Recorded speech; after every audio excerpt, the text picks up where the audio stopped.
ये प्रशासनिक लापरवाही के रूप में इसको मैं देखता हूँ।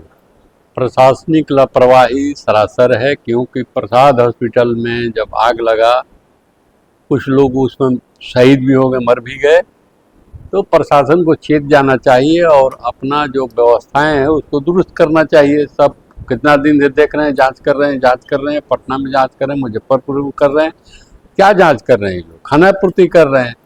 इस पर तत्पर कार्रवाई करके जो गलत हॉस्पिटल है या जो सुरक्षा मानक में सही नहीं उतरता है उसको तत्काल प्रभाव से बंद करके वहाँ के पेशेंट को सरकारी व्यवस्थाओं पर या किसी और हॉस्पिटल में शिफ्ट करना चाहिए। ये प्रशासन का काम है, करना चाहिए। अगर कोई वहाँ कैजुअलिटी होती है इसका सारा उत्तरदायित्व जिला प्रशासन को दिया जाना चाहिए, दिया जाएगा। और जो हॉस्पिटल मानक से नहीं उतर रहे हैं पूरा, उनको तत्काल प्रभाव से बंद कर, यह नैतिकता कहता है, नीति यही कहता है। ईरान अमेरिका युद्ध में भारत को फिर एक बार नुकसान झेलना पड़ा। इसका वजह है कि हिमरज घाटी में एक बार फिर से हिंदुस्तान के जहाज पर अमेरिका ने हमला किया और भारत की जो सरकार है वह बता रही है कि वह एक घटना है, दुर्घटना। कल माननीय प्रधानमंत्री जी के कार्यक्रम को लेकर के ट्रम्प साहब ने उनको बधाई दिया और स्वस्थ व्यक्ति बोला, अस्वस्थ प्रशासक बोला। हमको ताज्जुब इस बात का है कि जब एक बार हमारे जहाज को जो पेट्रोलियम पदार्थ लेके आ रही थी, जब ईरान नहीं रोक रहा है तो ये हमला करने वाले कौन होते हैं? ये सीधा हमला माना जाएगा। और प्रधानमंत्री अपनी कमजोरी छुपाने के लिए अगर देश की जनता को भ्रमित करते हैं कि यह हमला नहीं दुर्घटना है, तो बहुत निंदनीय काम है ये।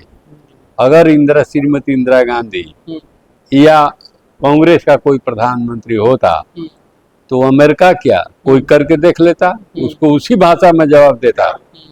हम 1 अरब 40 करोड़ की आबादी वाले दुनिया के सबसे बड़े लोकतंत्र के लोग हैं। मैं किसी गुट में नहीं हूँ। कौन होता है अमेरिका हमारे जहाज पर हमला करने वाला? उसको हमला का जवाब हमला से दिया जाएगा। परिणाम जो हो, इच्छा शक्ति होना चाहिए। क्योंकि मोदी जी डरे हुए व्यक्ति हैं, बहुत सा मामले में डरे हैं, स्पिन फाइल में डरे हुए हैं, इसलिए ट्रम्प के खिलाफ कुछ बोलने की हिम्मत इनको नहीं है और न आज बोलेंगे न कल बोलेंगे। बिहार की आर्थिक स्थिति इतनी जर्जर हो गई है कि सामाजिक सुरक्षा पेंशन के लिए भी आकस्मिक निधि से पैसे निकालने पड़ रहे हैं बिहार सरकार को। देखिए, बिहार सरकार दिवालिया होने के कगार पर खड़ी है। 1 लाख कर्मचारियों को पेंशनधारी इसमें शामिल हैं, उनको न वेतन मिला है न पेंशन मिला है।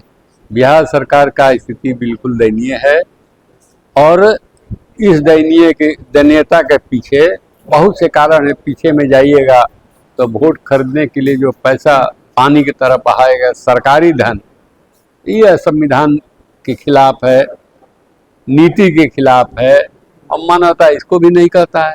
आप जब कर्मचारी जो पटना में है उनको पेंशन वेतन नहीं मिलेगा तो कैसे अपने बाल बच्चों को कैसे रखेंगे, क्या करेंगे?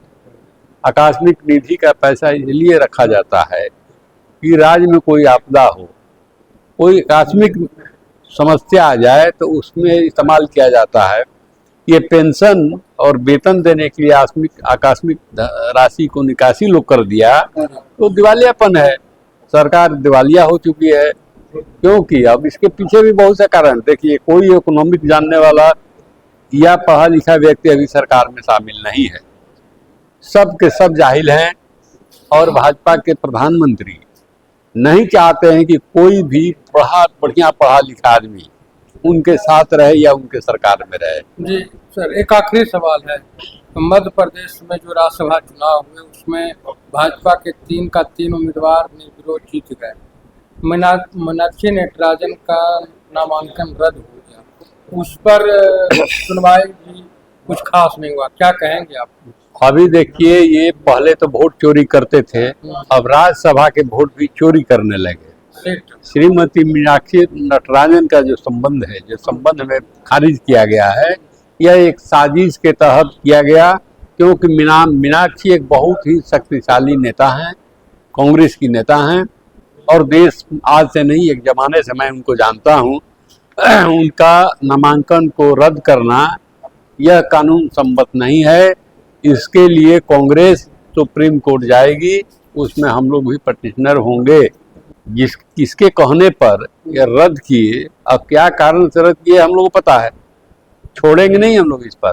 कानून अगर सम्मत काम नहीं होगा तो कानून का दरवाजा फिर खटखटाएंगे। सुप्रीम कोर्ट पर भरोसा है जी। और वो तीनों नामांकन जो है वो तीनों रद्द के पुनः चुनाव के लिए मांग करेंगे और माननीय न्यायालय से करेंगे। चुनाव आयोग इस पर न सुना है और न सुनेगी आगे। जी।